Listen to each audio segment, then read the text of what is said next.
Hello, everybody. Josh here, and welcome back to another episode of the Kayfabe Central podcast.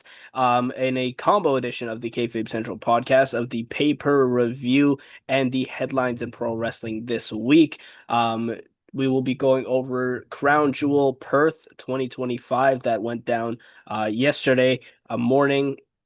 And I definitely wanted to do a post show for Crown Jewel because that is a pay-per-view or PLE that I really enjoyed.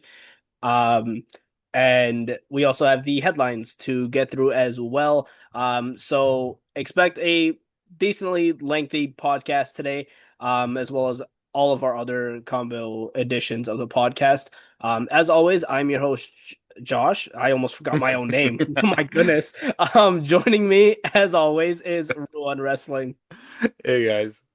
Stu not able to join us today. So me and Rue will take you through Crown Jewel 2025 and all the headlines that we have to get through. Before we get into that, though, make sure you guys are subscribed to the channel, hit the notification bell so you're up to date with all the videos, podcasts, and interviews that come to the channel.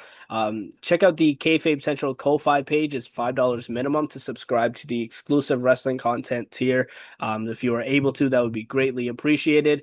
Check out the Kayfabe Central website as well. I've noticed a lot more people have been checking out my coverage posts since I put it over a little bit, saying I was one of the fastest coverage posts. So I appreciate that a lot. So go ahead and check that out. I post all my articles on there, coverage posts, written predictions, all that good stuff are on the Kayfabe Central website. So go ahead and check that out. Make sure to follow me on TikTok as well as Instagram. I post news, anything news related on Instagram, and post a whole bunch of different things on TikTok, where I preview the weekly shows. I didn't do my TNA Bound for Glory preview today, honestly, because I forgot. Not that I forgot that Bound for Glory was today. I just forgot that I had to do a TikTok preview. But that's okay because also on this podcast we will be going over our TNA Bound for Glory predictions that goes down tonight. It does not feel like a Bound for Glory day at all. I Yeah. maybe it's because like Crown Jewel just happened yesterday and we're still off the high from that. Um, but man, it does not feel like today's Bound for Glory. Um, but yeah, we're gonna be getting into all of that. The self promo is out of the way. So yeah, let's jump into Crown Jewel. Um, this was a pay-per-view that I really enjoyed, and I think that this is going to end up being my favorite pay-per-view of the year. I don't know if anything else is going to top this, and what happened on this show. So let's break it down. Obviously, nothing happened on the kickoff, and let's talk about the kickoff for a second. Because if you didn't see my TikTok, um, I was pretty annoyed Saturday morning because I went to bed at a reasonable time. I got up at 4 o'clock in the morning because I was under the thought process that the countdown started at 5 a.m.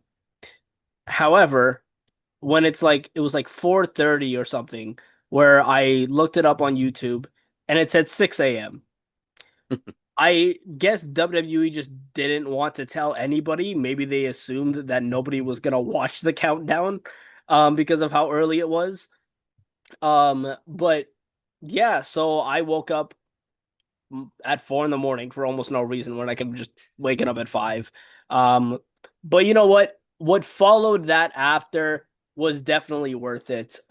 We kicked off the show with the Australian street fight, Bronson Reed defeating Roman Reigns by pinfall. And also due to I'll actually just walk you guys through what happened at the end of the match. So Braun Breaker, of course, came out and tried to assist Bronson Reed. The Usos then came out and tried to assist Roman Reigns. However, towards the end of the match, Jey Uso accidentally speared Roman Reigns through a table, through a Slim Jim table, that is. And then Jay was then taken out, and then Bronson Reed hit the tsunami and got the 1, 2, 3. Not the ending that I would have expected or written, but it was perfectly fine. Because I would have thought, if anything, it would be Jimmy Uso costing Roman. Um, but with Jay costing Roman, that adds a little bit more spice to it because Jay is the one who's been trying to, I guess you could say, mimic Roman Reigns a little bit. Um, and he's the one who cost him. And then Roman Reigns after the match was pissed because why wouldn't he be? And told the Usos that he doesn't want to see them until Christmas. So fuck Thanksgiving, I guess. So but yeah, in terms of the winner, I think Bronson Reed needed this win. I think this was a good decision.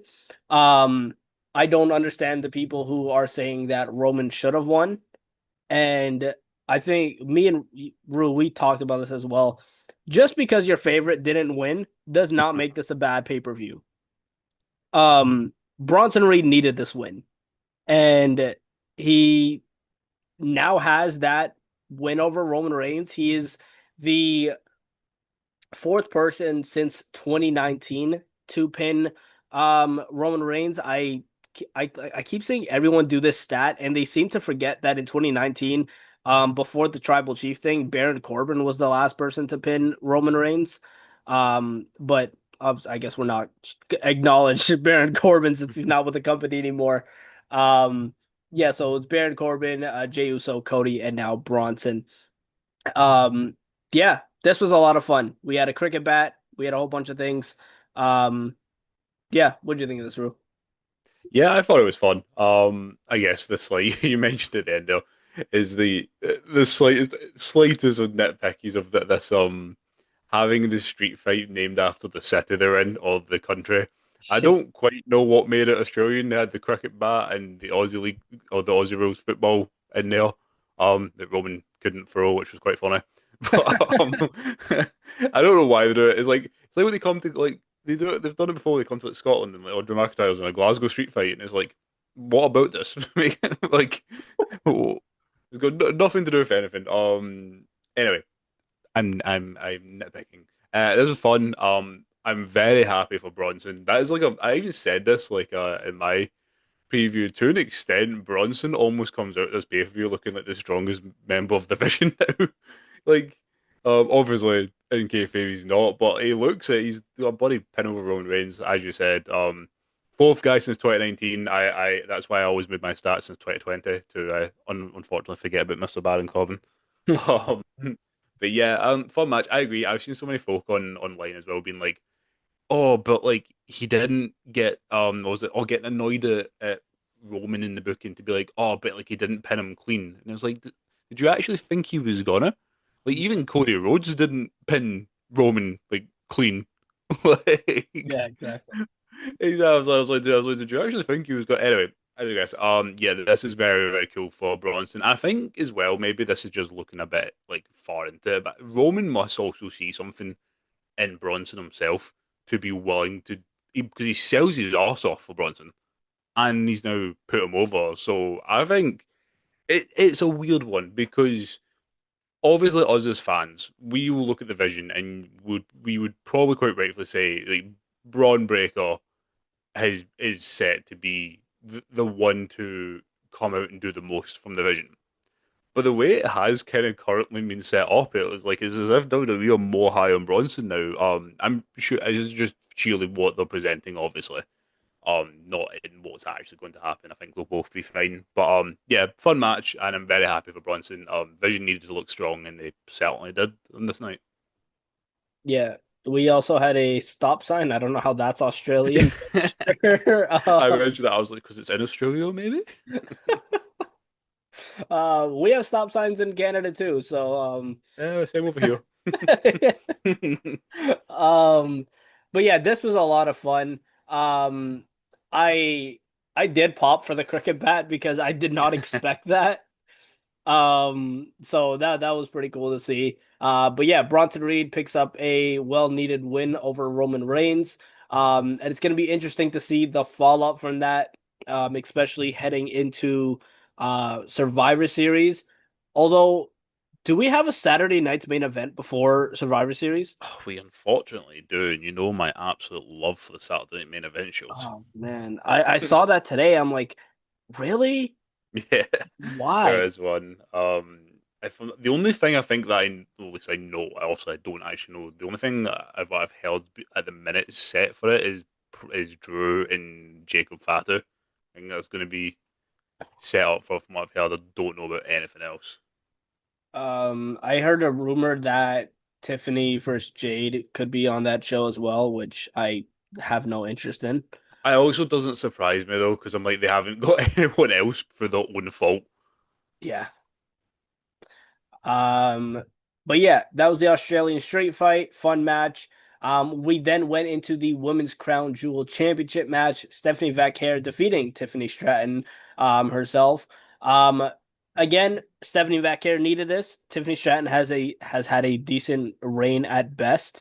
Um, and Vaquer is the fresher talent. She's the fresher champion. She's newer.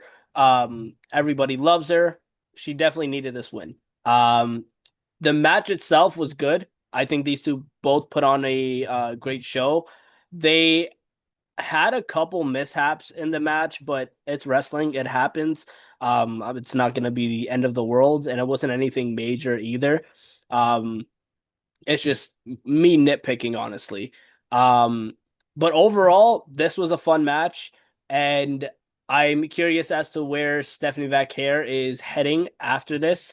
We just mentioned that Tiffany Stratton is probably going to be defending against Jade Cargill once again at Saturday night's main event.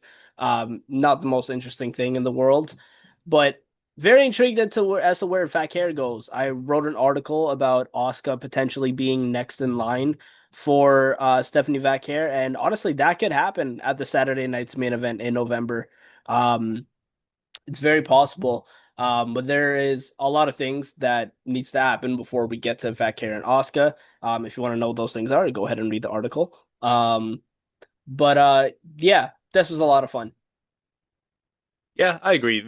I think it was certainly the shortest match in the show. I seen a stat that it was still sorry, the second shortest match on the card was still more than double the length of this match. So I think the match itself could have done with maybe taking a little bit of time from Seth and Cody and a little bit of time maybe from the tag match to give it to Stephanie and Tiffany just to help build the story a little bit because there's obviously no story going into it. It's just an exhibition match. But the two women, I said, put on a great show with what they had. And yes, Stephanie was indeed the correct outcome, contrary to certain beliefs. um, that it made sense. Like Tiffany is fantastic, but she's had a 9 month going on longer than that now, 10 month title reign. She's been undefeated. She is the pinnacle of the SmackDown Women's division. No one can touch her. She has established herself there. Stephanie is not. Stephanie has only just won that belt. She hasn't even had a challenger yet. This was her first actual match. It wasn't even a title defense. Well, obviously, I know she had the tag team match, but whatever. This was her first official match on a PLE, and it wasn't even a defense. So if she had lost here, she would have looked a hell of a lot more weak than Tiffany does right now in losing to Stephanie. So Stephanie's the right decision. I said intrigued to see where they go next. I think Asuka's probably is the best shout, to be truly honest, because I don't know who else. Um, I really can't unless they don't say they want to do maybe a story with like Roxanne, but they seem to not be able to not have Roxanne face anyone other than Bailey and Lyra. um, yeah, I think Asuka's the correct decision. But yeah, fun match. Could have done a lot more time, but yeah, nothing. That's again just nitpicking at it. Yeah, Vaquer won with the corkscrew moonsault, which just looks better and better each time she does it. It looks Um, so brutal to take, like the way she lands. Like I'm sure it's very well done and protected, but it just looks like it would just knock the wind out of you. yeah, 100%. Yeah, like I remember the first couple times she did it, like it still looked really good. But they're like it wasn't as quick, but now it's just like seems like she's kept working on it and it just looks gorgeous now. Yeah. When she hit it on Tiffany, still no name for it. I hope that they come up with a better name than the SVB. Oh, I never liked wrestlers calling their finishers after them, like the Stephanie Vaquer bomb, or the Batista Oscar bomb. lock. It's just like there's no creativity in that. Yeah. Um, it's like as even like as legendary as the move is, the Batista bomb, the name is just like Yeah, Really. Um, like I like when it's like a play on people's names. Like the Crossroads is a good name. yeah, Um, so I like that, but yeah, I wish they came up with a better name for that. Hopefully they come up with a good name for the corkscrew moonsault. yeah. But yeah, that was Vaquer defeating Tiffany Stratton. We then moved on to my favorite match of the night, and I think a lot of people's match of the night. That being John Cena and AJ Styles. John Cena beat AJ Styles. Um, I don't even know where to start. I don't know where to start with this because what a match. And this is going on my match of the year candidates, of course. This is what I wanted from this retirement tour. This is what I wanted for the entire retirement tour. Um, like I liked the idea of the heel turn when it happened. I loved it. What came after that wasn't the greatest. They could have done so much better with that, but the idea of the heel turn was really good. Um, but this is what I wanted. Um, on the downside, I'm still a little bit like bummed out that we won't get to see Cena against like people like Carmelo Hayes, Obafemi. Um, like I'm still hoping we get the Dominic Mysterio match. Um, yeah, this is a lot of fun. Cena pulled out a tombstone, a choke slam. They just kept paying homage to people of their past. You know, AJ Styles paid homage to Christopher Daniels, Samoa Joe. This was just all around a fun match and a match that I watched back the same day, later that day. Um, yeah, this was so good. So good. These two have, no pun intended, phenomenal chemistry. Um, and yeah, this was amazing. Oh man, it's so hard to even follow up because I adored this match. It was so good. It's everything you just mentioned. I've seen again just the IWC being the IWC. With it and saying, oh, but like it took away from these two having an amazing technical wrestling match, and I'm sure they could have done that. The fact is, we've already seen that. We've already seen it 3 times. Um, and they could easily still do it. And the fact is, this match alone, without all the crazy spots, was still a great match. One thing that I noticed because I watched it back as well, and I thought about this, and I've not really seen many folk talking about it when they talk about all the callbacks. Obviously, they were incredible to see. We nearly got John Cena hit on 619. But I thought this watching it back on the second round, and I've only seen one other person at the minute bring this up. Did you notice not just the callback to all the greatest opponents? Did you recognize the callback to their own match in this match? I did not actually. This match, in the same way that their Royal Rumble 2017 match went, did not leave the ring at all. Exactly the same as before. Not once did they go outside, which I thought was very, very cool. Wow.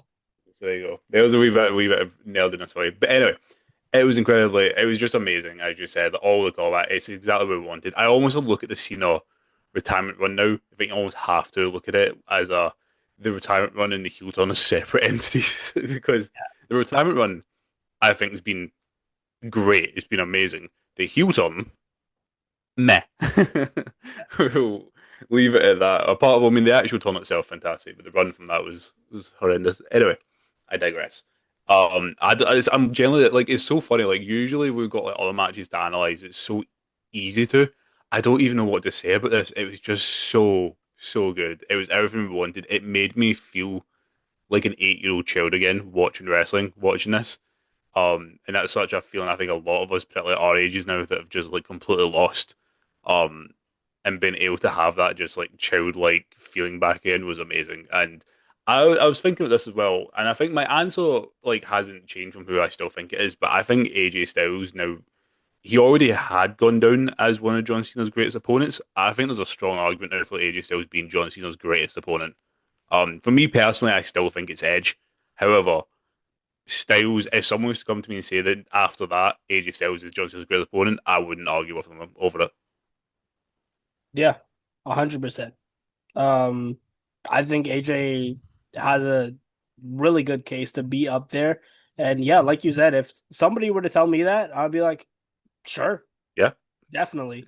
Um, I'm with you. I do think it's still Edge. But yeah, I mean, like even if like you were to put AJ second, there's nothing wrong with that.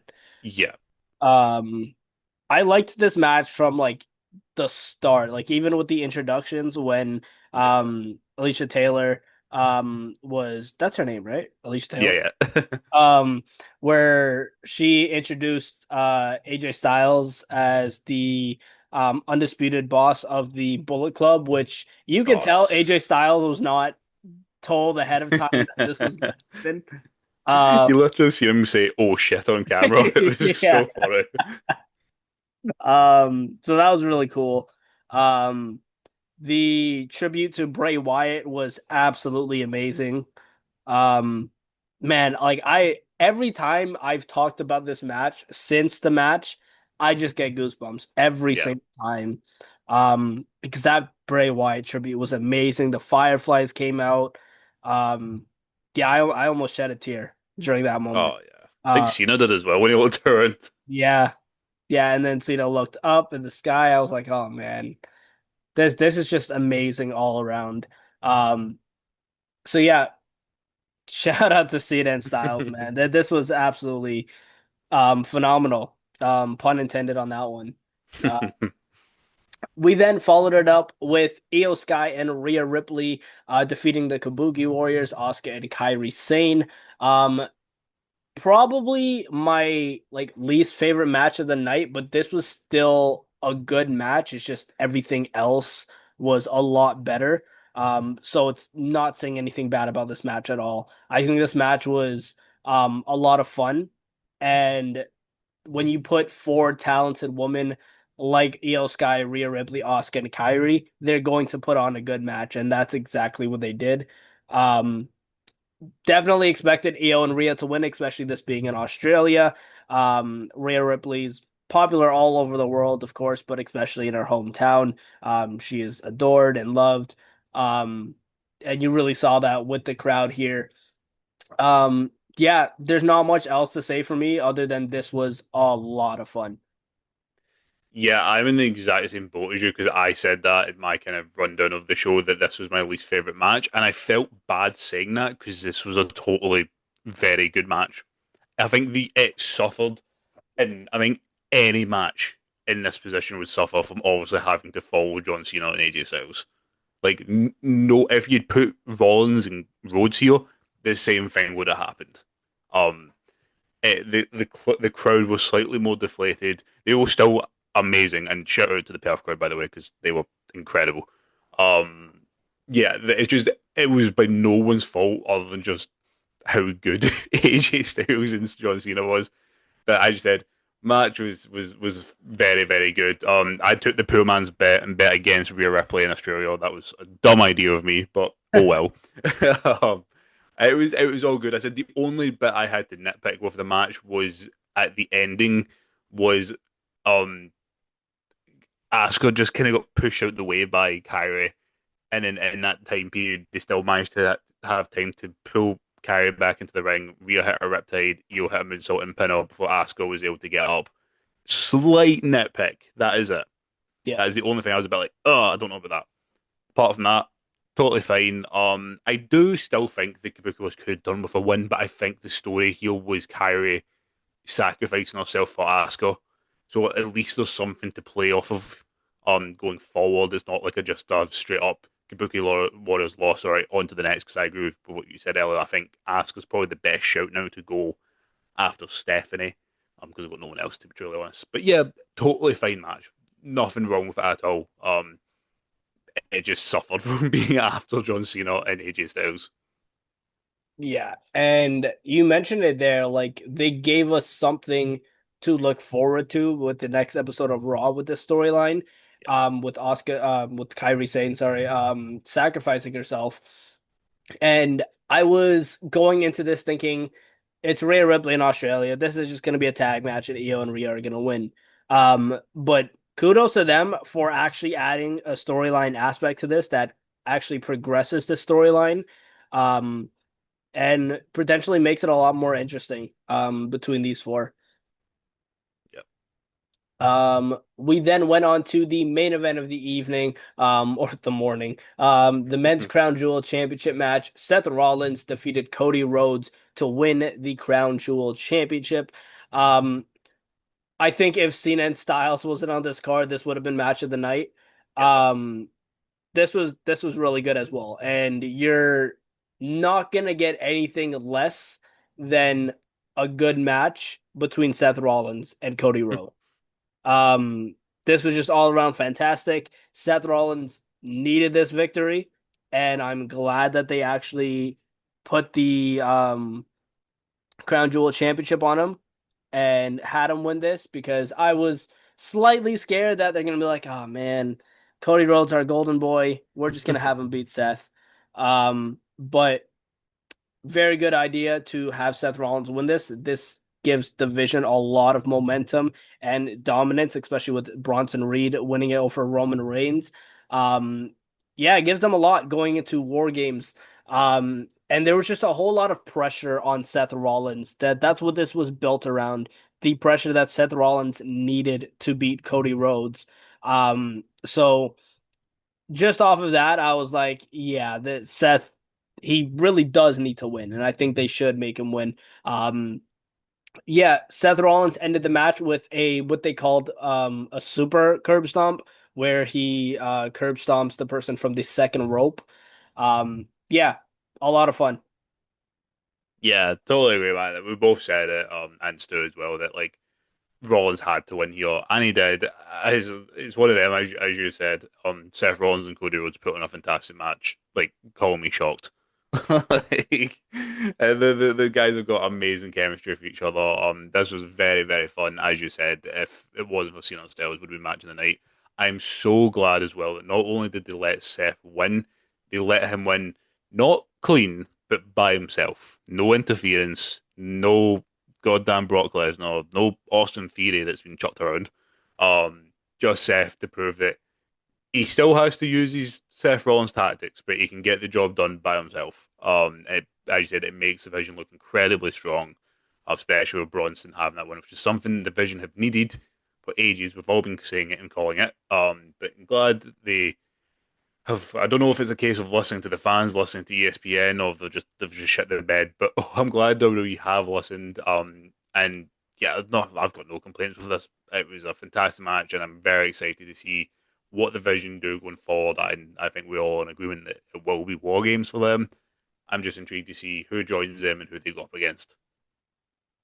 Yeah, I'm still under the impression that joining them is going to be Drew and Brock. Yeah, I think it's a I good shout. think that's very likely, and then we see Cody and Roman team up again, which Seth Rollins would absolutely hate. Um, I throw in the idea of like Roman and the Usos alongside Cody. You can even throw Punk in there. Um, I think that could be the War Games match if they do 5v5. Which they have done in recent years, right? They've done the 5v5. Yeah, Oh, yeah. yeah. Um, so yeah, I think that can definitely be the case. But yeah, overall, Crown Jewel, very fun pay-per-view. And I enjoyed it a lot. It's probably, like I said, going to end up being my favorite pay-per-view of the year. Yeah. Um, so yeah, definitely really good stuff from WWE. And I think you mentioned it in your video where maybe ESPN was the kick in the ass they needed I because think so. WrestlePalooza, not good. But Crown Jewel stepped it up a lot. I totally agree. I think also what's interesting to add to that, I'm going to assume you might have seen it earlier with the rating that came out for Crown Jewel. I don't know if you've seen this yet from ESPN. I've not. So I guess we can talk about it here.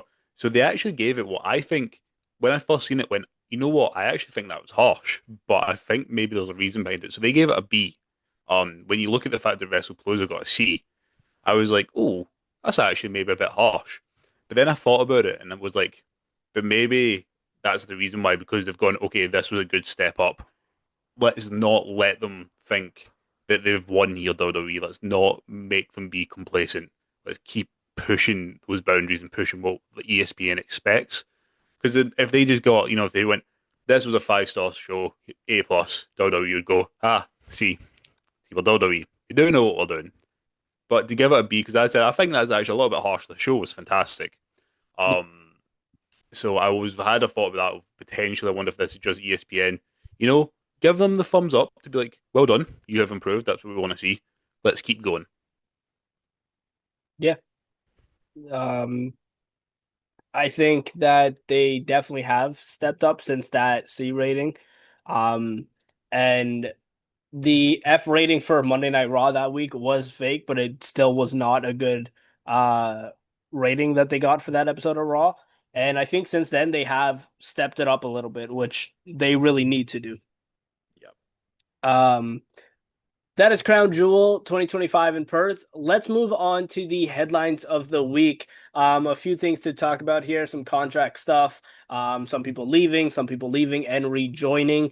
Um, Santos Escobar left the WWE and then returned to the WWE. So 24 hours. yeah, so they came out with news that that I was reporting on as it was happening, and as the news kept coming out. Santos Escobar, his contract expired. I can't remember the date that it was, but I reported that it was up at midnight. He'll be a free agent the next day.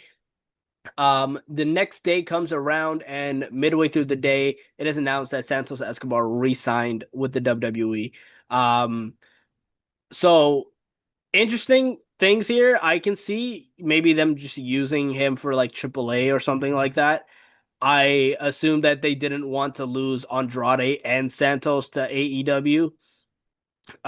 So they threw whatever they could at Santos. And I honestly, when this news came out that he left momentarily, I was very concerned for Angel Umberto because I'm like, oh man, like Angel and Berto are a good tag team, but without Santos Escobar, they don't get booked. So, like, but despite them being former AAA tag team champions, they usually just don't appear on SmackDown without Santos Escobar. So I was like, man, like if Santos is gone, I can see Angel Umberto being gone soon too. But Santos did resign. I don't know the extent of how long he resigned for. Um, but yeah, he is back with the WWE. I don't know if they have any plans for him. That he hasn't been on TV for the last few weeks.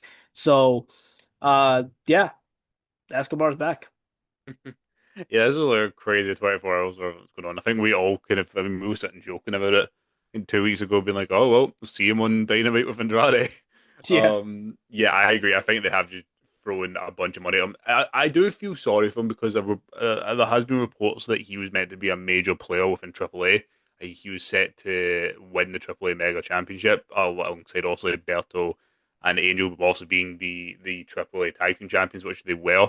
Um, but then this certain beautifully mustached man came along and they just couldn't deny his popularity and obviously being Dominic Mysterio. So I do feel bad for Santos in that sense that he obviously had probably been promised a lot. Then it's just wrestling though, isn't it? It's just what happens. Someone more popular comes along and they want to go in a different direction. So Santos is incredibly talented. I'm not going to sit here and pretend like he's my all-time favorite. Do I think he's a future world champion? Probably not. He has the tools to be, but I don't think he will be. I think it'd be nice to get to see him in and amongst the properly in and amongst the mid card. If not, I just said proper getting that run in AAA. Maybe once the Dominic Mysterio hype of AAA dies down. Not that it ever should, because that man's just amazing. But once it does, and the AAA Mega Championships off a dom, maybe we can start to play around with the likes of Santos and Berto and Angel. Um, I mean, happy for him get that bag because the horrible world we currently live in. So if he's been offered a shit ton more money, then fair play to him. yeah. Um, yeah, I wouldn't be opposed to seeing Santos versus Dom for that Mega Championship Yep. sometime down the line. Um, and even if Santos were to beat Dom, I'd be all for it because I'm with you. I really like Santos. I think he's extremely talented, and I think he has a lot more potential than some people see in him and that the WWE is using him for. Yep. Yeah, I think this is a guy that could easily be like an opponent for Sami Zayn and even win the US Oh, title definitely. at one Yeah. point in time. Um, yeah, I think Santos is great, so I'm glad that he's in the WWE, and I hope that they do something with him, even if it is AAA. Yeah. Definitely. Um, we did have some people leaving though. Kylie Rae and Zeta Steel have left the WWE ID program, um, which is a real bummer because I like both of them. Kylie Rae is she can't be on TV because she is pregnant. So that sucks that they just let her go like that. And the same thing with Zeta Steel. Zeta Steel is somebody I think that has so much potential. Like she has the almost the perfect character. She's not just, a heel who's bratty and wrestles. She has something there. She was alongside uh what's that faction in Evolve? Um, You're asking Swipe me. right. Um, Swipe right. They were she was alongside them, but she announced on X that she is not renewing her WWE ID contract, and she didn't explain the extents of why she didn't renew it. Um, but yeah, it kind of sucks. I wish them both Kylie Rae and Zeta Steel the best in whatever they do, and I definitely think these are two women who will be signed at some point in time, Yep. whether it be TNA or AEW. Um because they're so talented. They are really good. Someone I interviewed, Brittany Brooks, has had a lot of interactions with Zeta Steel. Um I know there was like some reports about Brittany Brooks being part of WWE ID as well, but I think if she was part of this, she'd be also one that wouldn't be a part of it anymore. Um, and like that's not a knock at her, that's a knock at the WWE and how they handle these talents, and how they're handling the whole independent partnership thing. But yeah, sucks to see Kylie Rae and Zeta Steel go. Yeah, it's interesting when you try to. Then again, everything I'm about to say is also just sheer, just trying to take a guess at what it could be and what could be going forward. But it's interesting when you look at the two messages that both women had written, and it seems like they've obviously they're both out of their contracts, but it seems like it's been from a different way. As you pointed out, it seems like Kylie Rae has been, they've WWE have decided not to renew her contract, and as much as it's a shitty situation, it'll be mostly, as you point out, probably because she's also away for a pregnancy at the minute. WWE probably I don't want to use the word burden, but keep on that financial burden. I agree. I think she's incredibly talented and someone who just can't catch a break. Obviously, right now for the most amazing reason of being pregnant, and the congratulations go out to her. But I can see her definitely being signed somewhere. I think TNA. I can't imagine she's going back to AEW with everything that happened there.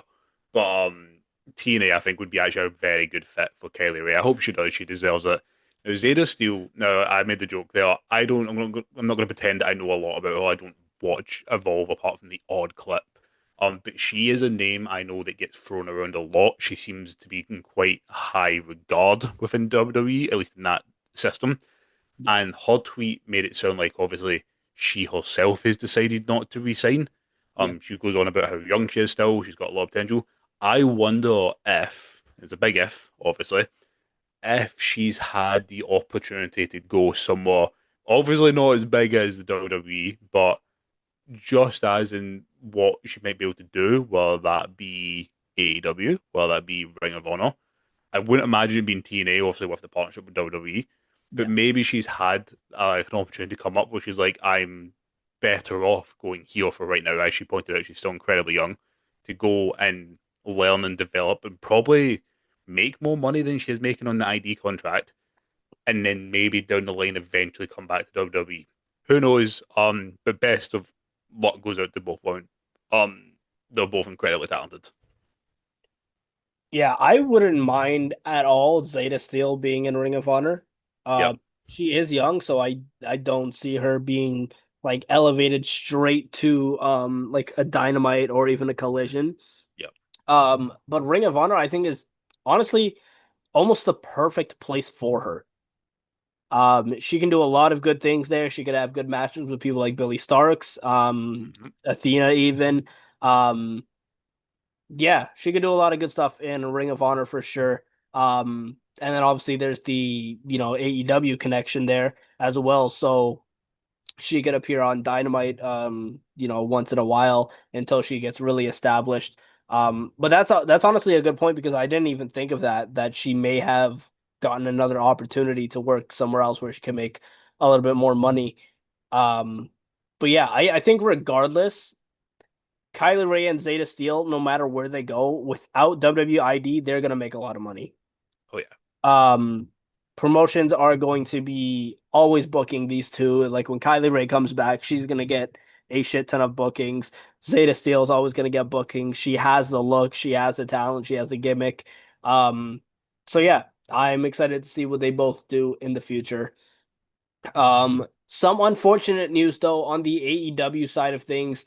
On AEW Collision, Kota Ibushi reportedly broke his leg in a match against Josh Alexander, which really sucks. And I watched the clip and I have all the respect in the world for Josh Alexander. He's someone that I've met personally, someone who I've trained under for a seminar before. I have no idea what the fuck he was planning to do on that move.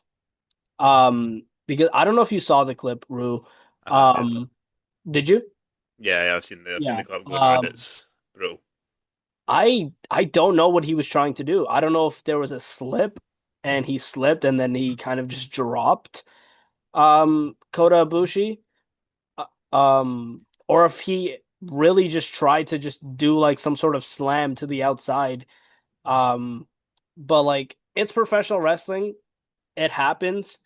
It's really unfortunate. I'm not gonna come on here and place all the blame on Josh Alexander. That's not what I came on to do. I was just really confused as to what they were going for. It seemed either way it was gonna be a rough bump, and it just seems like Kota Ibushi took a really bad one, and he was stretchered out immediately to the back. Tony Khan came out afterwards and thanked the fans for their hospitality and their understanding after the injury when Kota Ibushi was wheeled to the back. Um, but yeah, really unfortunate stuff. Yeah, man, I actually just quickly went to watch it back there again, just to see if there was anything, and it just looks like it's a complete just balance and like a lack of balance. I think you can see being quite top heavy on Alexander. You can just see him starting to tilt back. Actually, I don't know what they're going for in the ring anyway. Um, I think it's just one of them ones they've just had a bit of a loss of balance and it's just gone horrendously wrong. Obviously, thoughts go out to Bushi. Man, he's another one that just can't catch a break in America. I was going to say in AEW, just in America in general. Um, it's a hard one because I want to sit here and say, hopefully comes back and he's stronger than ever. But the thing with Ibushi, I keep forgetting how old he is. He looks like someone who's in his 20s and still killing it, but the guy's like 42 or something. Yeah. Um, it's absolutely insane. It's a hard one, especially with a leg break. I mean, you've seen also recently Eddie Kingston. He was out for like about a year and a half, where I know he had multiple other issues in there as well. But yeah, I don't know. It's a really tough one. I feel bad for Bushi. I also, as you said, also don't know. We're not going to put blame on anyone, but I feel bad for Alexander. It must be not a bit of a horrible situation to be in any match when that's happened to your opponent.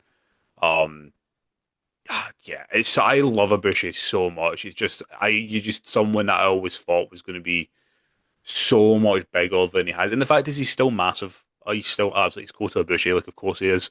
Um, he's had such a big just injuries and everything's plagued him, and it's just so unfortunate. But I send my best wishes out to him. Yeah. I'm completely with you. I love Kota Ibushi. I remember when he was in the 205 like Cruiserweight Classic, Yep, yep. and oh man, like I think that was the first time I actually saw Kota Same for Ibushi. me.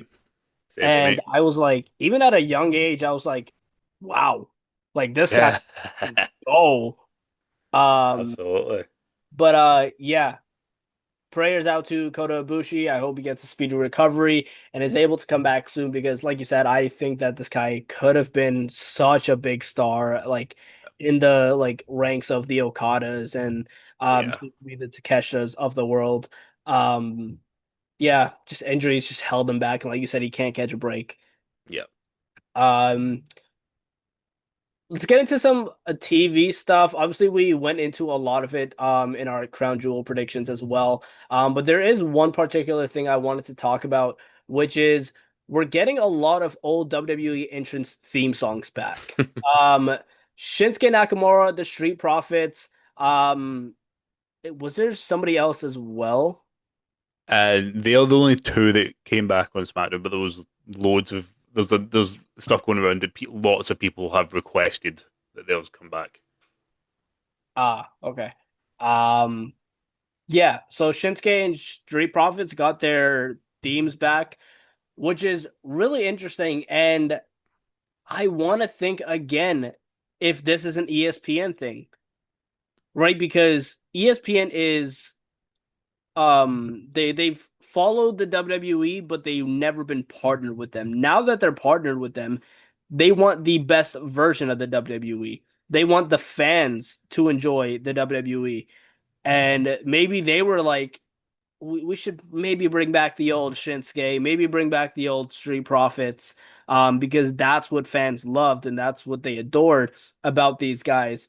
Um, so that's definitely a thought that came to mind. It could just be a thing where maybe Triple H is putting his foot down a little bit more now, where he's like, I hope okay, so. we gotta change some things up a bit. We gotta get the fans more involved. ESPN wasn't happy with WrestlePalooza. We need to make these weekly shows a little bit better and more interesting. Let's bring back the Street Profits old theme and gimmick. Let's bring back Shinsuke's old gimmick because that wasn't working with the whole like creepy gimmick that he had with the US title and stuff like that. Um, so maybe I can see it being something along those lines. Yeah, I think so. I hope so as well. If it is Triple H putting his foot down, good because it's about freaking time. But yeah, so I think from what I've gathered, two big stars have also requested their music back, and that being Sheamus and Drew McIntyre. So it'll be interesting to see if they get theirs back. Particularly being held against in that slightly higher regard. But no, I was so happy when I heard the Street Profits. I love their theme song, and I hate their new one personally. It's just my own thing. I just think it's just because I love the old one, so I'm very glad to see that back. And Shinsuke, yeah, it's funny actually. I actually don't mind all of the renditions of Shinsuke's theme song. I think they were all good, but I think it's more to do with the character. As you said, the Shinsuke that came out looked like simple NXT Shinsuke, which, unfortunate to say, has been the best Shinsuke that we've had because every other one they tried to do just doesn't work. So if they are just reverting him back to just the King of Strong Style NXT Shinsuke, I think he should have his theme song to go with it. So yeah, I'm very happy there. I'm intrigued to see if anyone else gets it, particularly Drew and Sheamus, because they're the other two that have apparently been very outspoken behind the scenes about wanting their original theme songs back. Yeah, definitely. Um, almost cracked a laugh from Stu's message in the chat just now. Um, Oh no, this is and we're getting live feedback on the podcast.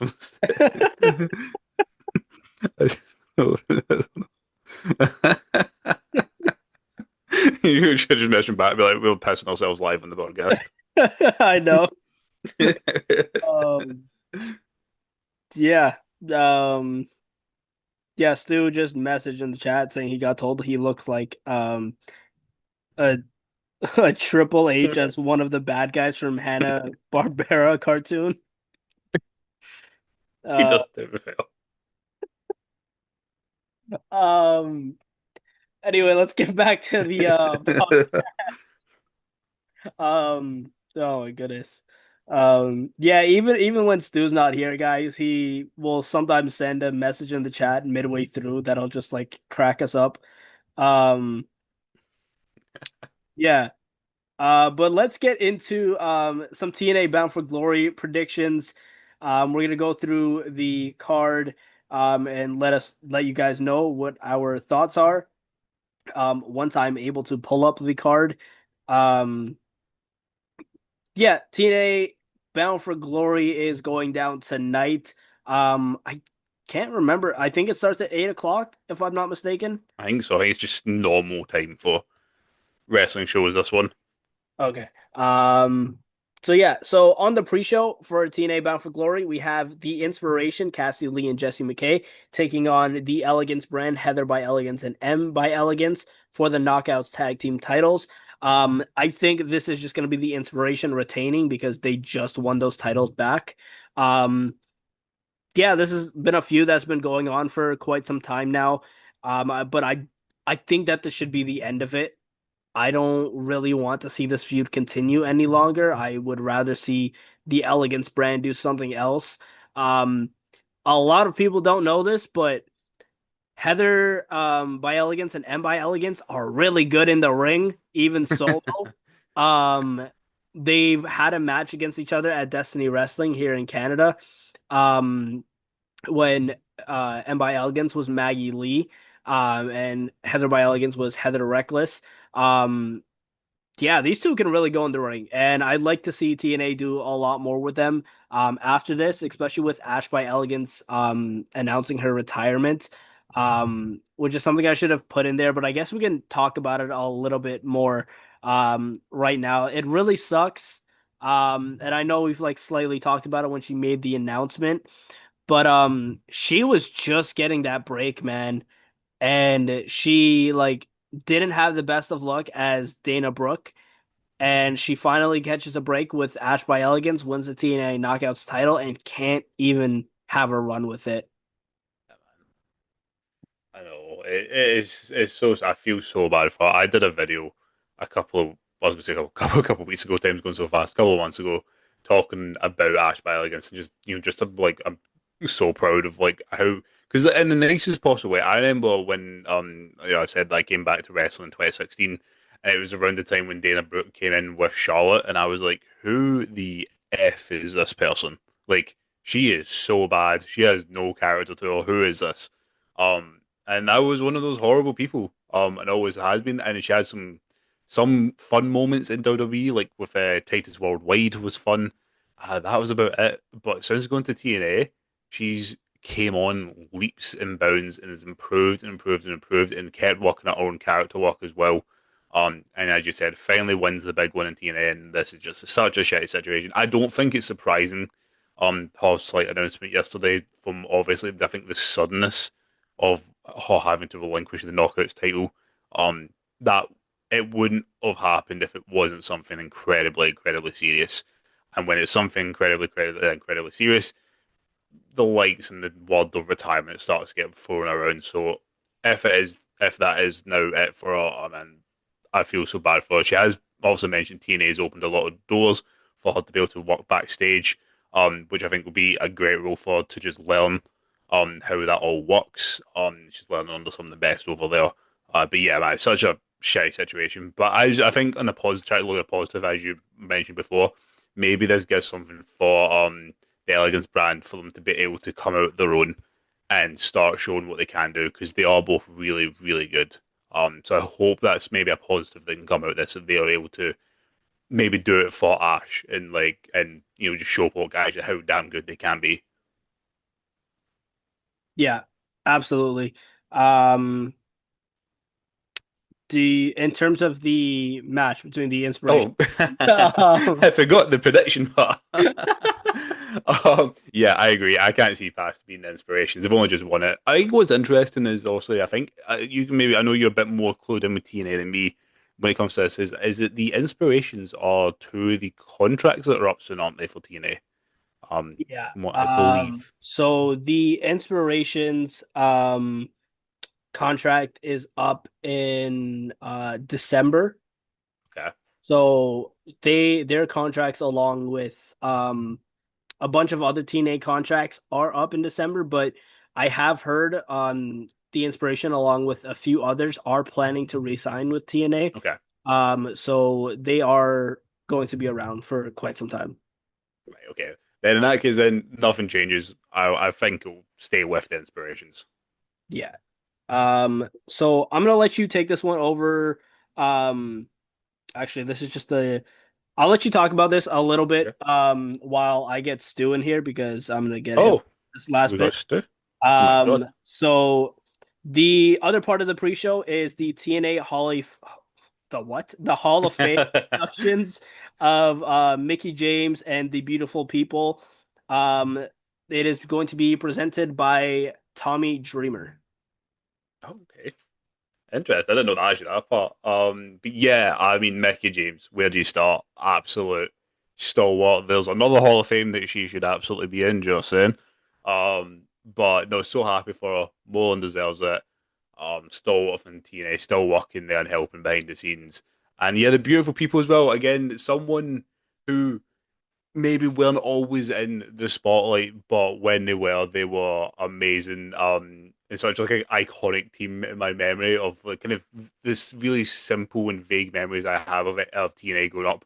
I said I didn't get to watch it all the time, but it's cool to see them. I'm glad they're getting that spotlight. And yeah, as you said, Tommy Dreamer. Oh my god, I can't speak either today. Tommy Dreamer and Doctor Num. That's cool. Didn't know that. But yeah, I think I like what TNA do actually with the Hall of Fame. That it's so simple. They keep it to two people a year. It's not this. It's a major accolade to get, but it's nothing. It's not crazy over the top like they do in WWE. I like how they do it. It's simplistic. But yeah, I don't. I can't think of, especially Mickey James, anyone more deserving to go into the TNA Hall of Fame. Yeah, I think. Let me pull up the. Yeah, I'm back. I just I'll be sent back. to him. Um, yeah, I completely agree. It's gonna be really cool with Tommy Dreamer presenting this Hall of Fame induction. I thought it would have just gonna be like Santino Marella or something like that.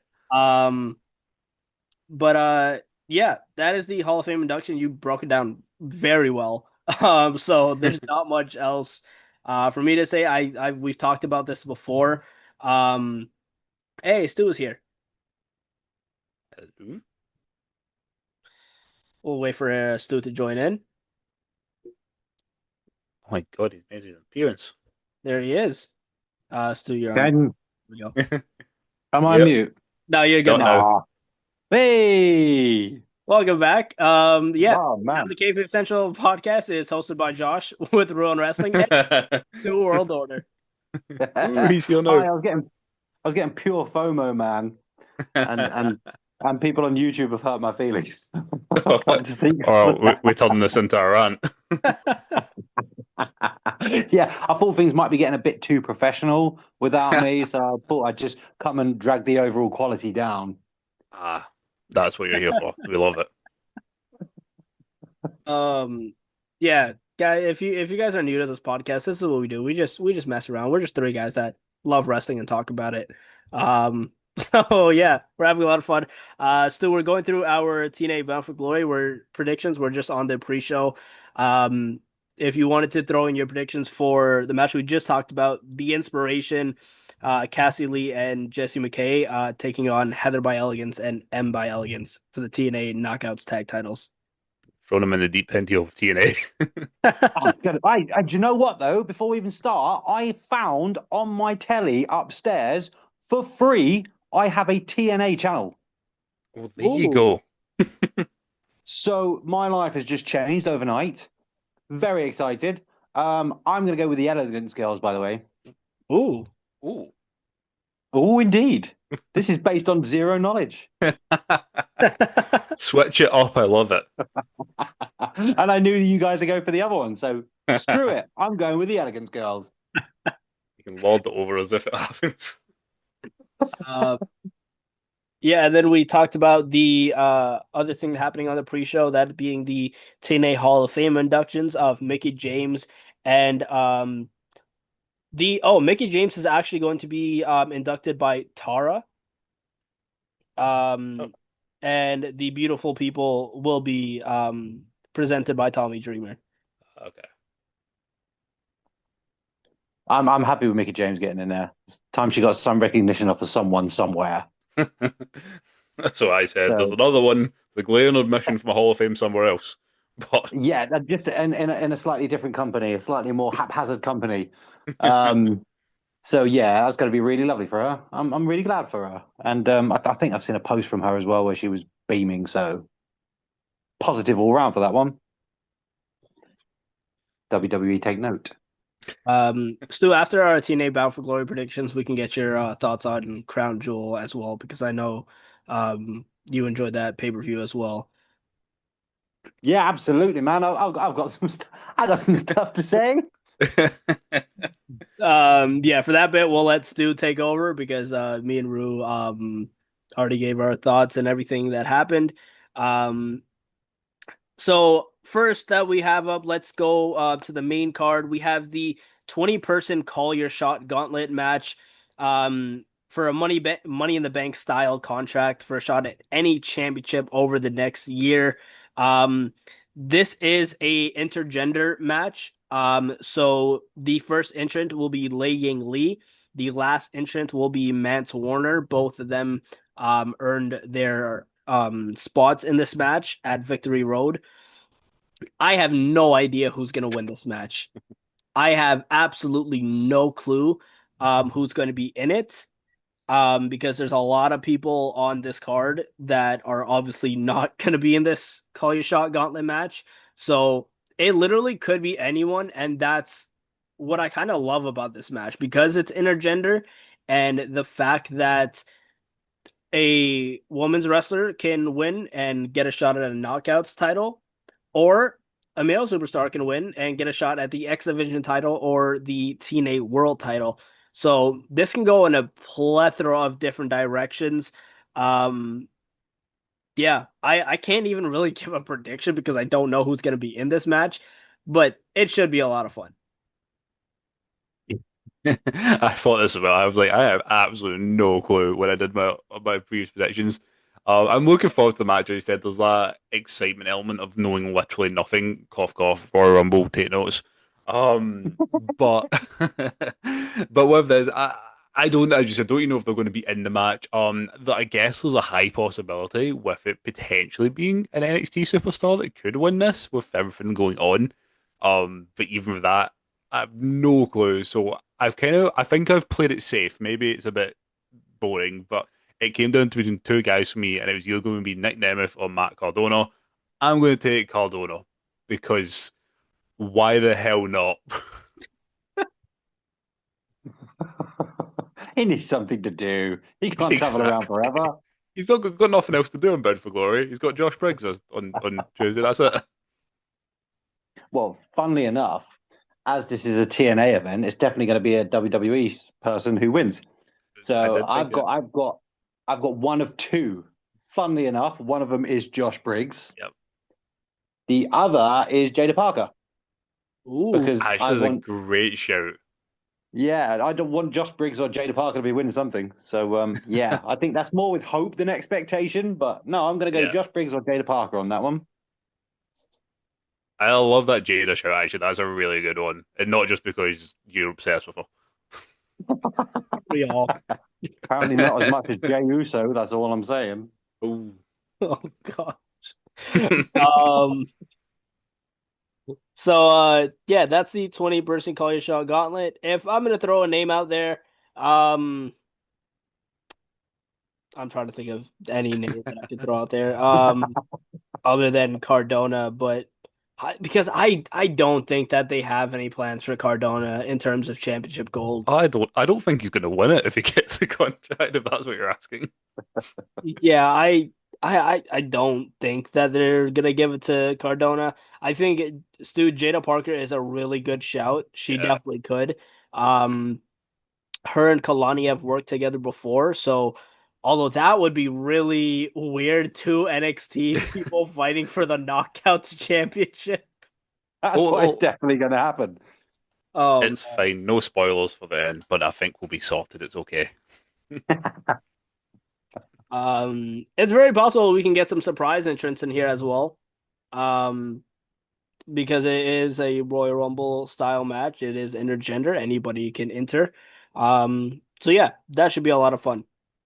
We then have the system um Moose, Alicia Edwards, Brian Myers, Eddie Edwards, and JDC taking on Order 4, Mustafa Ali, Tasha Steeles, Jason Hodge, John Schuyler, and Agent Zero in a hardcore war. Um, I don't really know what a hardcore war is. I don't know if this is just a no disqualification match, and it's a very fancy name for a no disqualification match. Um, but either way, these two factions needed a stipulation for this match. Because this has been, honestly, in my opinion, one of the best programs on TNA, if not the best program on TNA, other than Trick Williams and Mike Santana. This has been really good, and I love the elevation of Mustafa Ali. And I'm going to take Order 4 to win this match. I think the system's time has came and it's passed, and I think it's time for Order 4 to completely take over TNA. And I think at some point down the line, Mustafa Ali will win that TNA World Championship to really just solidify his dominance over the TNA brand. And he's just going to be elevated to a higher level than he already is right now. Yeah, what's really funny with what you just said, because it's exactly what I was sitting thinking, and I swear in all these predictions, because I always do my ones a week, a couple of days beforehand. There's always one prediction there I go, I make it, and then I go, why did I, why did I say them? I can't really think of a reason here. And this is one of those matches. I originally went for the system because I was like, I don't actually know, and then I annoyingly filmed, edited, uploaded the video and then sat and thought about it and went, wait. And then you've just brought up all the reasons that I thought about. I was like, because I think, to be fair, especially after NXT or past Tuesday there at Showdown, whatever the hell it's called. Yeah, I think the sky's the limit for Mustafa now. I want to see him go on and just dominate TNA. The guy is incredible, and I think that starts here with Order 4 winning. So screw what I said in my own predictions. I'm taking Order 4 here. Only Rue could disagree with Rue. Exactly. I'm the only one going to have an argument with myself. It's fine. I am actually going to agree with both of you on this one. I like to take a contrary point of view sometimes, but no. Especially after Showdown, even though he lost, Mustafa Ali looked like $1 million. And yeah, I can't look beyond them winning. How old is Moose? Because sometimes he looks old and sometimes he looks quite young. He's been I'm around for very a confused by his while. age. Um, I would hazard a guess at maybe early 40s if that had a look. Oh, Well, really? he has a cool name, and yeah, actually, yeah, he's 41. I'm not even going to try and pronounce that name because it'll probably get me cancelled. But he has a cool name. Quinn Ojinaka. He said it first. Yeah, Stu said. I said I it will with Stevie probably Mo. be seeing this guy in person again at some point in time. So, and that is a really scary man. So I'm not gonna. Let's call him this. At least I'm in a different country. Yeah, so now knowing he's definitely in his 40s, definitely Mustafa Ali in Order 4 for the win. Yeah. Yeah. Moose is a TNA legend. You could even call him a TNA legend. Because the guy has done it all in TNA. And he's been there for so long. He's been there through so many different eras of TNA. And yeah, I think Order 4, I'm gonna go as far to say as they need to win this match. Because like I said, the system, they had their dominance. They had their reign and now they're baby faces. And I think it's time for another heel faction to take over, that being Order 4. Now I'm gonna nitpick a little bit here. I don't like the addition of Agent Zero in this. I don't feel like, other than his size and presence, he brings anything to this. Um, I much preferred it when it was Mustafa, um, John Schuyler, Jason Hodge, and Tasha Steeles. I don't think Agent Zero is adding anything other than size to this. I haven't really seen him wrestle that much because he hasn't wrestled much. He just shows up and takes people out. We're gonna see how he holds himself in this match. But yeah, I don't know. I feel like there could have been somebody else that you add to this that um that would have been so much better. Um and also it's called Order 4, not Order 5. So that's Yeah, another look at the why thing. it's six. That's all I'm saying, man. I remember the beginning of that, everyone was like, "Oh, who's going to be the new member?" Oh my goodness. We then have the match I am least looking forward to, that being Gia Miller versus Tessa Blanchard. Oh, Um, I look, all respect to Gia Miller. I didn't even know she could wrestle. And she might not be able to. She might have just done a few training sessions for a few weeks and um had a match and is having a match on TNA's biggest show. I understand the storyline aspect to this. Tessa Blanchard attacked Gia Miller, the reason why Tessa Blanchard was suspended. I understand that TNA and WWE don't want Tessa Blanchard in a big time feud. Um, but I could have done without this. So this is going to be one of those predictions where I go, I don't care. I don't care who wins this match that's because cheating. that's my prediction. I don't care. I mean, I don't care either, to be truly honest. Tessa next. Yeah. Well, I'm going to say at least Gia Miller is in safe hands with Tessa Blanchard. She'll treat her with care in the ring and respect and dignity. Um, I don't care. Tessa Blanchard. Oh, I've changed my Royal. I've changed my Rumble winner. Wesley. You you, Imagine the you scenes. think Wesley's showing up? Wesley showing up. Hmm. I mean, it's possible. It's possible he did just get released from WWE. That they didn't say anything about TNA. I was going to say, Right? how does the no compete work with TNA now? Oh no. Did Does you he have a not know that, contract? Stu? What's that? Did you not know I, he got released?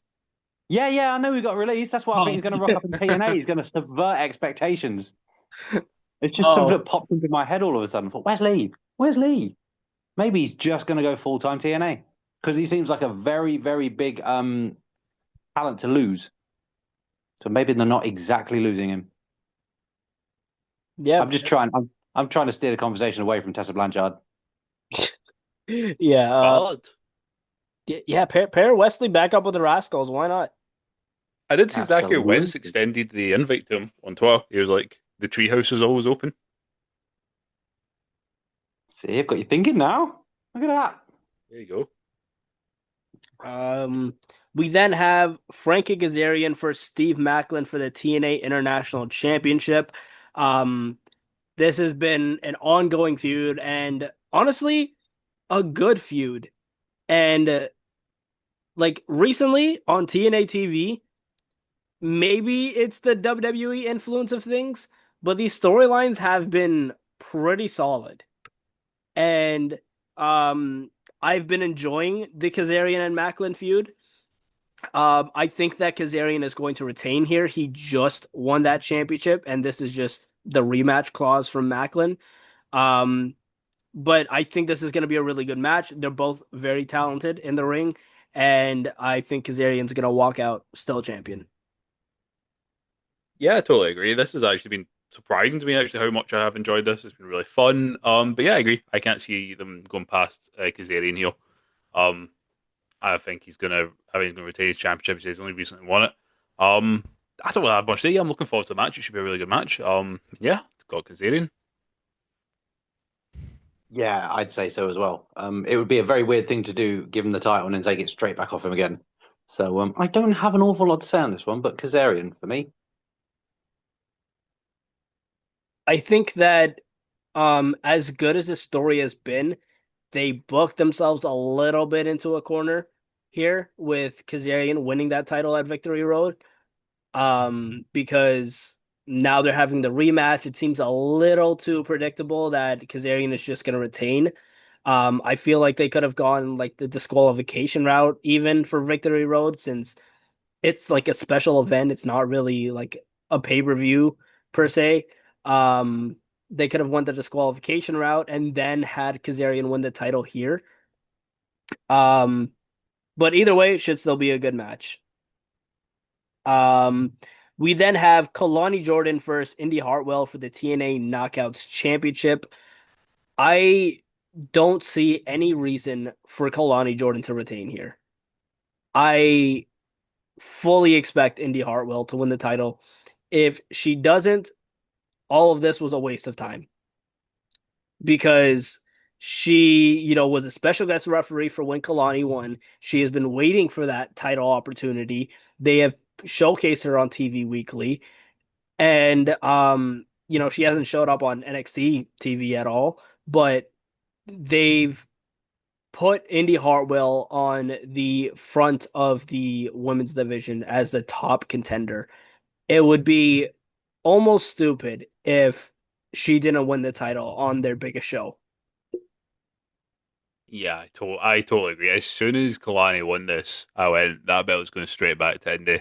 In fact, if they hadn't, I think it was not funny. The whole situation isn't funny, obviously, with Ash, but it's just funny of all the matches they could have picked for to have previously at Victory Road. It was had to be a special guest referee, which involved Indy Hartwell. If it had just been a straight one-on-one match, I would have imagined Indy would have been put in the match and won. But they have unknowingly booked themselves into a corner with it. And we're like, shit, we're gonna have to pivot here. Yeah, I see no reason for Indy not to win here. I think she should win. Um, yeah, I'm excited for. Was quite surprised when she originally got released, so I'm glad to see her back up at the top where she should be. Yeah, I think we all know it was a panic move putting it on Kalani Jordan in the first place. It was a very, very, very safe move to have someone who's not going to be too damaged by losing the title very quickly, which is exactly what she's going to do. She's going to lose to Indy Hartwell, as she should. Nobody gets hurt by it. It's a good feel good moment as well. So, yeah, no issues with this at all. Indy Hartwell's going to take the championship as she should.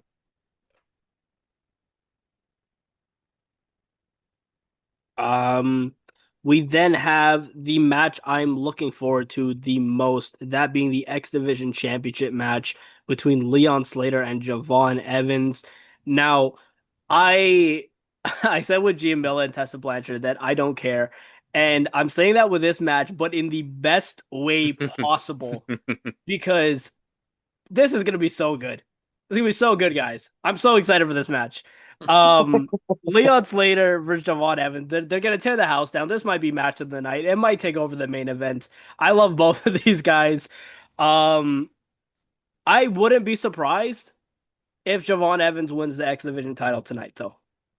I would not be surprised at all. And this, I have to have at least one hot take prediction for this, and I'm going to take Javon Evans to win the X Division Championship over Leon Slater. It may not happen because Leon Slater has been on a roll lately, and he just recently won that. But they have a habit of putting these TNA titles on NXT talent and WWE talent, and there has been one title yet to go over to the WWE side of things, and that is the X Division title, and I think it happens at Bound for Glory tonight. That is indeed a hot take. um, I'm so excited for this match as well. I love the two contrasting matches, which I think will be the matches of the weekend. But they're just so different in so many ways. We have John Cena and AJ Styles yesterday, and now we're going to have Javon Evans and Leon Slater tonight. I cannot wait. Um, I'm going to be the sensible one here, not like you, buffoon.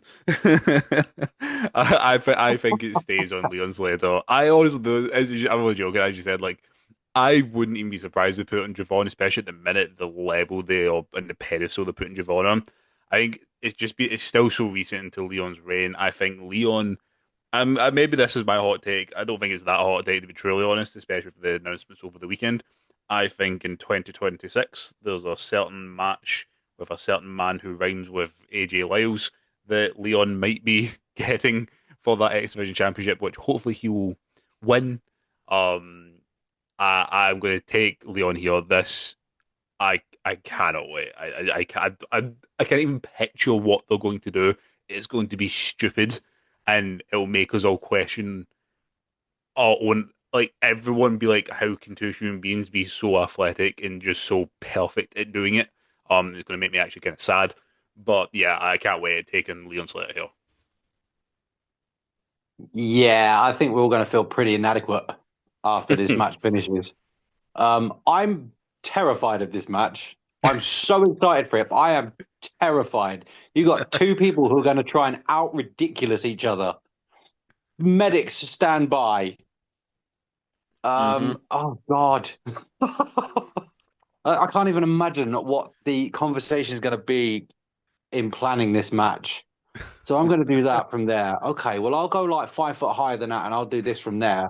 Well, I'll go to the same platform, but I'm going to add like another two flips in. Oh, somebody's going to die.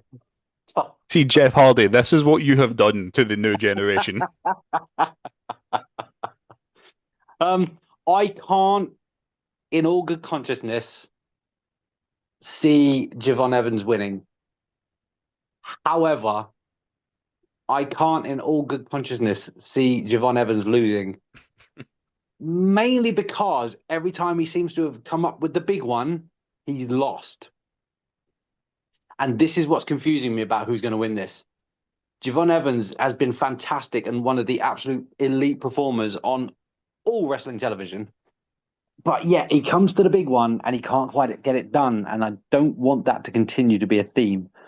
But I think it's going to be on this one. And that's the only slightly downside of it, that somebody has got to lose this match.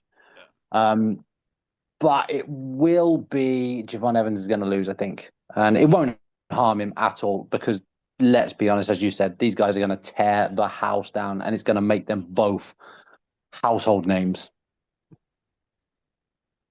I think like throwing my excitement to the side for a second and putting the analyst hat on, that is a great point, Stu, that you brought up with Javon Evans, and that's exactly the reason I think he's going to win tonight because he can never win the big one, and he needs something. God, this guy needs a title. Um, he needs a title, and I've been saying that for months.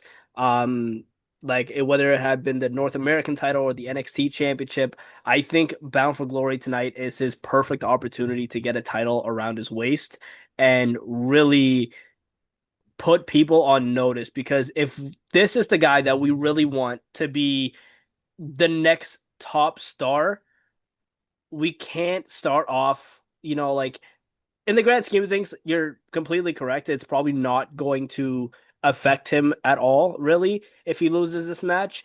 But at the same time, we're eventually going to go look at the matches that he's been in and the big marquee matches that he's been in. And we're going to look at, okay, this guy's really talented, but he hasn't won any major match yet. And that's going to be the thing. It's like, okay, is WWE hesitant about putting a title on Javon Evans? And if they're hesitant, that's not a good thing going forward for Javon Evans, which is why I honestly think that even if it's for a little bit and Leon wins it back, I think that Javon Evans wins the title. You've kind of convinced me. I half convinced myself, and now you've turned me and convinced me. I'm going with Javon Evans. Oh, Um, we then have a match that is probably going to be a mess. That being the Hardys taking on Team 3D, aka the Oh, Dudley Boys, God. in a tables match for the TNA tag team titles and the NXT tag team titles. Um this could go either way. Um, I think that it is a very good chance that Team 3D comes out with the victory tonight. Um, However, the Hardy Boys have been winning titles everywhere. They obviously won the TNA Knockouts tag titles. They won the NXT tag titles. Knockouts. No, sorry, did I say knockouts? I was going to say that was a hell of a win for the Hardys. I've got long hair. Um, they won the NXT tag titles, NXT, not the TNA tag team titles. Goodness. And they just won the House of Glory tag team championships, over there as well. CEO. CEO. CEO. Um, so it's a good chance that the Hardys just retain and they continue their dominance. But I feel like we're in for a little bit of a swerve here. Not Strickland. Where Team 3D is gonna win the TNA tag titles and the NXT tag titles, and we're gonna get some sort of confrontation between Dark State and the Dudleys, and we get that confrontation between Cutler James and Bubba Ray. You're ruining my day.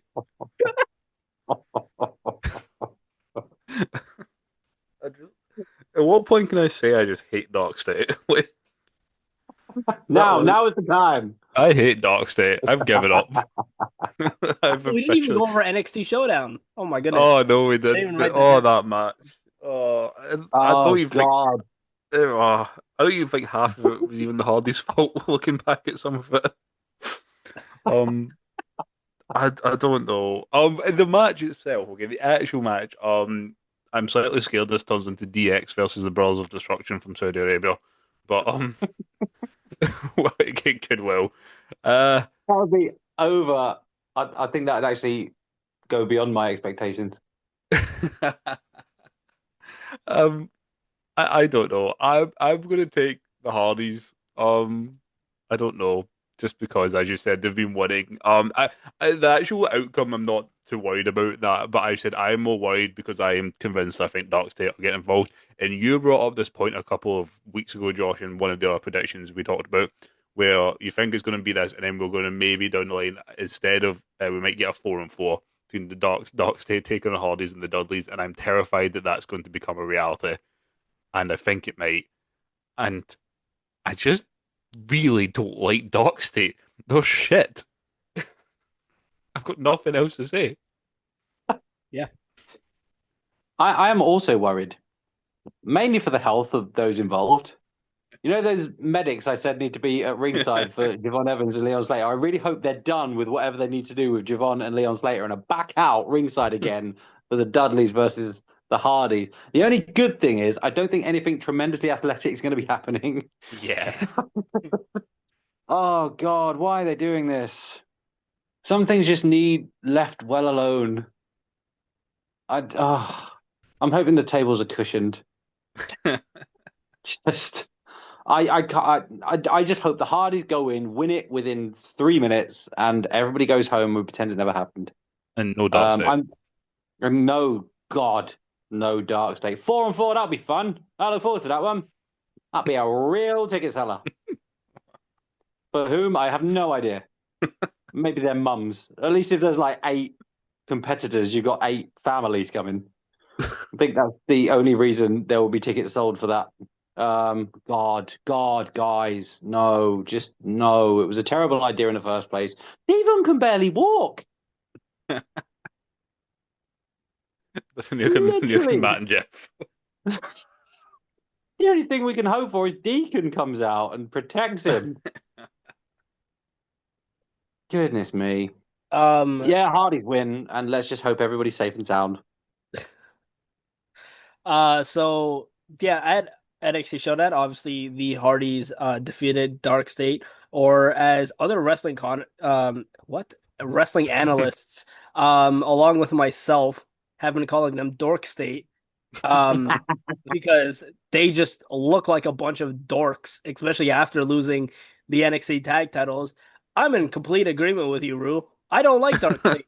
And I have not liked them from the start. Even when everybody was like, "Oh, give them a chance," I was like, "Nope, this is a retribution all over again." Yep. I don't I've like it. tried. I've gone that way.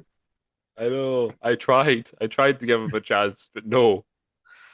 Gosh, man, it's so bad. And like when you look at Dark State, and they have the talent in there. Saquon Sugars can go in the ring.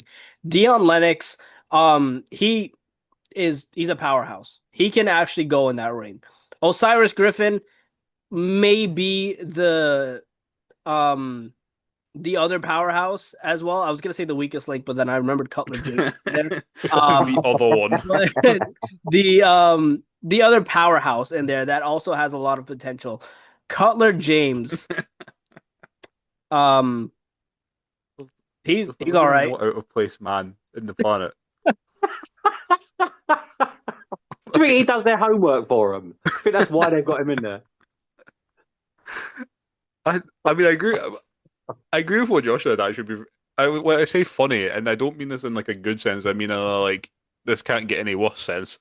If they did come out and he had to stare down with Bubba, sure, I'll take that. Why not? Maybe Bubba powerbombs him so hard for a table that he forgets that he's in Dark State. I think that's the best for all parties. I think we're all trying to forget that he's in Dark State. I think we're trying to They definitely send him for the beers, didn't they?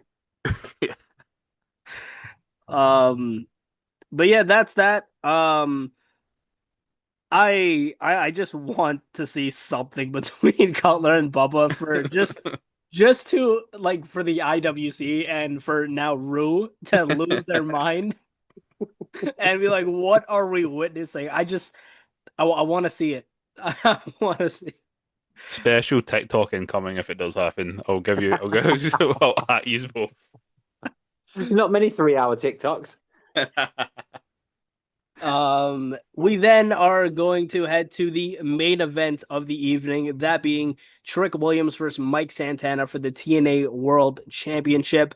Um, so I just got a report as I was doing this podcast about. I apologize if you can hear my dog in the background.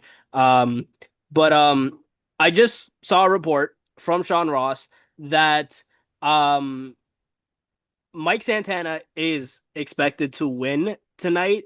However, if he doesn't, there's going to be a lot of problems between the NXT and TNA partnership. Um, so there's some friction going on already between those two.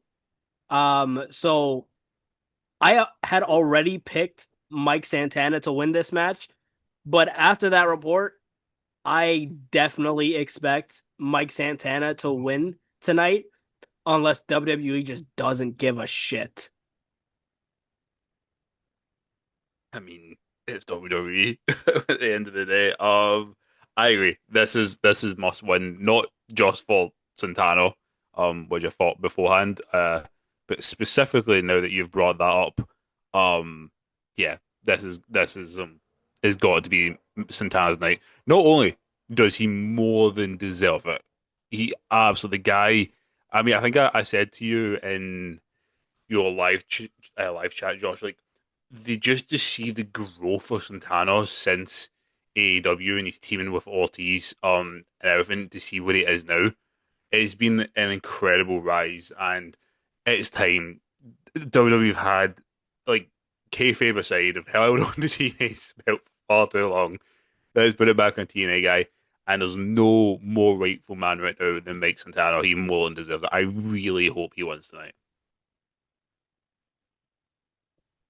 So I was always Mike Santana for this one Oh no. until Josh just read that report. And if anybody in the whole wide world was going to be like, sorry, who are you talking to? It's WWE. Righto. Well, let's just see about that then, shall we? Is exactly what I'm thinking somebody in WWE is thinking right now. So I'm still going to hold out hope. Ever since TNA came to NXT and this little partnership started, and I started being exposed a bit more to TNA wrestling, Mike Santana has always been the standout for me. I love everything about that guy. And it's going to be tragic if he doesn't win tonight, or he doesn't win the match, is Trick Williams has had it far too long as it is. I don't think he's even been that great with it. So enough now. Enough. Let's give it back to Mike Santana. Let's give it back to TNA. Keep everybody happy. And yeah, just carry on as normal. Yeah, it's gonna Plus, be. oh, sorry. Go ahead, Sue. I was just going to say, plus Trick Williams against Ricky Saints is not going to be the worst rivalry in the world. Yeah, I think when it comes to Trick Williams, and I'll give my thoughts a little bit more on the report just now. But when it comes to Trick Williams, I think the guy has reached a level of star where he can be called up to the main roster. I think that you can easily either tag him with Carmelo again, or maybe Trick Williams becomes the new Miz guy and goes against Carmelo Hayes, and that's his first shoot on the main roster. Brilliant. Um, I think with Trick Williams' heel gimmick right now, that would work perfectly.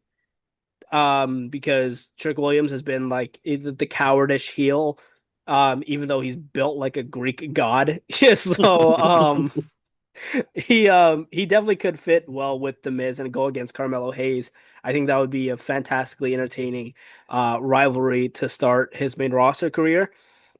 But yeah, if they plan to keep him in NXT, Ricky Saints, I'm perfectly fine with that as well. They'll put on a great match. I am a lot more interested now in this match though after that report. Because we all know, and we've talked about it on the podcast before, how selfish the WWE can be. And Stu, you brought up great point. WWE could either be like, okay, we were planning to give you guys back the TNA title anyway, or they could be like, I know you're not talking to us, and keep it on Trick Williams, which, oh my goodness, the wrestling world is gonna crash if this happens. If Trick Oh, Williams retains tonight, there is going to be a shit ton of havoc that happens after tonight. Yeah, I'm sitting reading the report right now. Actually, you said it, Josh. I see what you mean. You're saying that there's one talent in particular that will be incredibly not happy. Uh, yeah. I mean, I totally agree with what you have both said, and that, and the fact that like, is WWE is WWE at the end of the day. Like they might just put their foot down. They shouldn't, but we've said that multitude of times in the past. Completely on a side note, off topic thing. It's got nothing to do with TNA. On the next post underneath this, did you know that Chris Bay was in 205 Live? I had no idea about that. Was he? Yeah, yeah, I'm really? posting it. He just posted a photo of him on 205 Live. It says 6 years ago. I had no idea. Anyway, off topic. Yeah. Santana needs TNA needs this, and you have now put the God of Lord of Fear into me now that WWE doesn't want them to. Unless this is an angle. Yeah. Could be. Very well could Do you be. know what I mean? If we keep it, if he cheats or some nefarious shenanigans happen to keep it on Trick Williams, Invasion is going to get a lot more invasive, possibly. Yeah, Yep. definitely. I'm trying to find Nick Nemeth costing it, and these like reviews that it's actually Dolph Ziggler all along working for WWE. I mean, if it's Zack that, Ryder comes that back. what with the one tight leg again? They start doing this thing where they take off their Matt Cardona and Nick Nemeth mask, and it's Dolph Ziggler and Zack Ryder underneath. I mean, if that all happens though, that would be mildly exciting. Yeah. If it's just WWE being a bunch of dickheads, which they're more than capable of being, then that's tragic. And you talk about what's best for business. Keeping the title on Trick Williams is not best for business at all, unless you're thinking 6 months down the line. For God, for the love of God, just give Mike Santana the title he so richly deserves, and let's all be friends. Yes. but I do want to see Zack Ryder back. I want to see the hype bros Woo! get Mojo back. Oh God.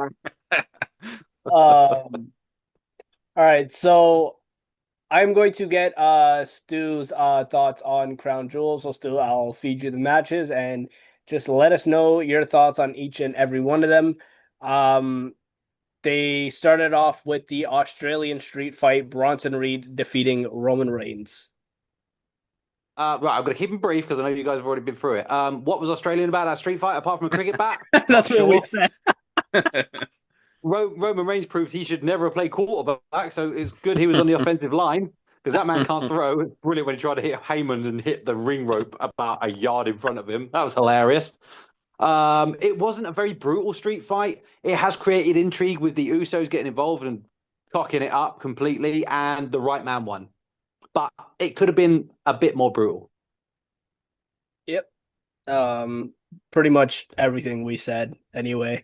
Um, we then had the Women's Crown Jewel Championship match, Stephanie Vaquer defeating Tiffany Stratton.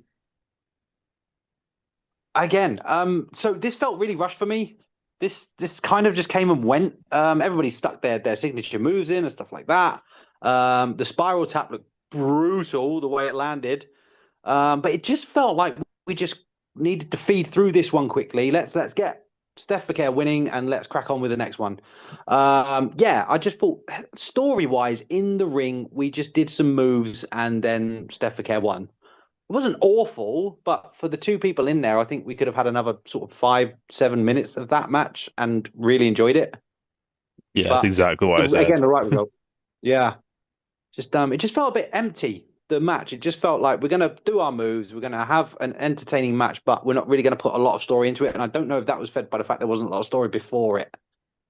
But yeah, it just felt a bit rushed. Yeah. And Rue brought this up in his TikTok. Without there being a story like the men's match, it kind of is telling the audience Stephanie Vaquer is the more important champion right now. Yeah. And which is like, honestly, because Tiffany Stratton's reign has not been the greatest. It's been decent as best, like I've said before. Um, and she, like Stephanie Vaquer, in reality, it kind of is the more important champion at the moment because she's more fresh. Oh, I completely agree. I wouldn't say it's all down to Tiffany Stratton, why Tiffany Stratton's reign hasn't been great. I think feuding with the same two people for 500 days now probably hasn't helped. But yeah, and it is true. Steph Vaquer is the more important champion at the moment. She's not had a lot of chance to prove herself since coming up to the main roster, with obviously one thing and another happening. So it was important for her that she got this victory, important for that title that she got this victory. And it doesn't hurt Tiffy too much. I brought this up earlier to Rue because there's going to be a Saturday night's main event in November before Survivor Series. Did you hear who Tiffany's rumored opponent is for that show? Yes, I Double did. boo. Is it Jade Cargill by any chance? It is. You could have So she's just losing that sheerly then? guessed that, by the way, and it wouldn't even surprise me because of how shit everything is. I mean, that's unbelievable. I read that and I thought that can't be right. What in another month is going to make her more ready for the title than she already isn't? She'll have stitches on her eyebrow this time. Well, this is very true. Are they hoping like a Becky Lynch thing has happened, that she like bled from the face, so now she's a superstar? Didn't happen. You didn't follow it up with anything. In fact, what you did is kept her off the telly completely last week. So, for the love of everything, just give it to Chelsea Green. Actually, yeah. We then had, I think, everybody's favorite match of the night, John Cena defeating AJ Styles. I thought this was overbooked, gimmicky. It was, I'm joking. It was amazing. I loved everything about it. It was surprisingly brilliant. I thought that what they didn't do is try and have a Royal Rumble redo or a SummerSlam redo or anything. They just did a completely different kind of match. It was like Queen's Greatest Hits album, but for wrestling. It was just monumental. I mean, it started off brilliantly with John Cena writing AJ's introduction. That was just whoever thought of that, genius. It just showed us what this match was going to be now, like a homage to wrestling, a homage to AJ Styles and a homage to John Cena and everybody they've both feuded with. I mean, John Cena had the idea once to do Edge's spear, and this whole thing's kind of snowballed now, and it's magnificent. It's so much fun to watch. It didn't have to be a technical masterclass or anything like that. We know they're both good wrestlers. This was just an unexpected treat. And again, I will say the right winner as well. But yeah, I could have watched that for another 10 minutes. It just became a guessing game. Who are they going to do next? Who are they going to do next? And my wife was like, Undertaker. I was like, probably not. I was wrong. And then, Wasn't that John Cena 619? Oh my God, that was the only downside. He wound up for it and everything. I was like, oh, he's going to do it. I kind of, even if he failed, I just wanted to see what it was going to look like. Yeah, exactly. I mean, a great, as Josh said, a great homage to Dominic Mysterio. Of course. No, it was brilliant. It was perfect. It was perfect. Yeah, so that was Cena defeating Styles, a phenomenal match. We then had Io Sky and Rhea Ripley defeating the Kabuki Warriors, Asuka and Kairi Sane. I've seen this match a million times on Raw. Just nothing was outstanding for it. Io Sky and Rhea Ripley are wasted in a ring together if they're not facing each other. It did nothing for Asuka, really. I mean, the only thing that was good for Asuka is Kairi took the pin. It was okay. There was nothing wrong with it. It was just like, we're at a PLE, guys. Let's up the stakes a little bit. Let's up the ante a little bit. So yeah, it was just a tag match that happened, and the good guys won, and Australia could be happy. Yeah, I've said to Josh, I think any match would have suffered in the position it was in, because any match would suffer following that Cena and Styles match. But I will say, I think it was correctly placed, because the only thing that was going to get the crowd interested again was Rhea Ripley coming out in Australia. Yeah. So I think it was actually very, very smartly placed. It sucked for the girls involved, but I don't think you could have had anything else follow that match and get any kind of crowd reaction at all. We then had the main event, the Men's Crown Jewel Championship match. Seth Rollins defeated Cody Rhodes. So Cody Rhodes' finish is pointless then, yeah? Because that just doesn't finish anything. It's turned into like Randy Orton's draped in DDT. He just, I'll do it. Hey, get a 1-2. Yeah, okay, fair enough. And now rendered even more pointless, they did it off the top rope. And still didn't get a win. I was actually convinced that was going to be out. I said, they're not going to have him do a crossroads off the top rope and not win with it. So I thought, there we go, over. So brilliant pop for him kicking out. I was like, oh my God. And then I was like, oh my God, now Cody Rhodes has no finisher. So that's fun. I love the fact that the Vision didn't get involved. Yeah. That actually, when Paul Heyman said, do not come out, it excited me for two reasons. A, Seth Rollins was going to win on his own. B, somebody new was going to come out and interfere. And I was happy with either one of those. The worst case scenario was Braun and Bronson come out, interfere, Seth Rollins wins because of the Vision. But he didn't. He won off his own ingenuity. I know it was cheating, but that's fine. We all knew that Watch was getting involved somewhere along the line. I don't think he had to crack him in the face quite as hard as he cracked him in the face with it. Poor old Cody. But again, correct winner. It was a really good main event. I really enjoyed the match. I've just bemoaning the loss of finishes at the moment. I mean, even Seth's curb stomp didn't put Cody away, first of all. He had to do a super duper curb stomp, which I worry about Seth's knee every time he does something like that. But yeah, no, correct winner. Good match. The coast to coast head butt, would we call it? Oh my God. Yeah, that was... Jesus Christ. We actually never spoke about that, to be fair. I am not speculating on anything after that pissing leg, like on the heat injury. Yeah. I was like, his arms hurt. I know what And I then I was thought, like. is it though? You know these conspiracy theories when somebody dies and like, I don't reckon they're really dead. That's gonna be Seth Rollins one day. Is That's he the issue of dead? being a wrestling fan. You're just always like on edge. You're like, what's going on? And so what he did say is something I think I've read or heard somewhere. He was like, I was never gonna land it right, but I landed it bad. I That's think there was no way of landing it correctly. I think it was just kind of jump and hope it doesn't hurt too much. But for the spectacle of it, it was brilliant. And thank you, Seth, for putting whatever limb was on the line there on the line. he's been learning from Jeff Hardy that F it. If it goes, it's not going to go right, but if I can make it go less wrong, it'll be fine. Yeah, exactly. And it made him look like a star. And he is a star. And he deserves to look like a star. And that man has put his body on the line more than most. So, yeah, it keeps the division strong. And they need to be strong with war games coming up and such like. Um, yeah, you brought up the fact that like we never know with pro wrestling, and that just made me think of like part of me wants in December when John Cena comes out for his retirement match, he loses or whatever. The promo afterwards, I just want him to be like, I'm not going anywhere. We'll do like a Mark He's Henry. He's wee Salmon He's suit.